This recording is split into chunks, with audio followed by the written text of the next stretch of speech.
Tomato పచ్చడి చేసే విధానం. టమాటోలను శుభ్రంగా కడిగి ముక్కలుగా కోసి ఒక గిన్నెలో వేసి మెత్తగా అయ్యే వరకు ఉడకబెట్టాలి. ఆయిల్, నూనె వేయకూడదు. పసుపు, కొద్దిగా ఉప్పు వేయాలి.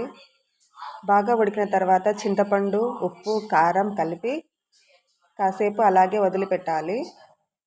చల్లారిన తర్వాత మిక్సీ పట్టి అందులో కొద్దిగా ఆయిల్ వేడి చేసి పోపు పెట్టాలి. ఆయిల్ కొద్దిగా వేస్తూ చట్నీని బాగా కలపాలి. చట్నీకి పోపే మంచి వాసనను తెస్తుంది. ఎక్కువ రోజులు నిల్వ కూడా ఉంటుంది.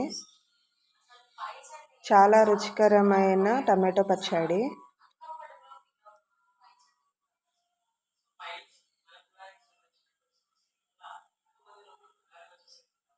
ఎక్కువ రోజులు నిల్వ కూడా ఉంటుంది.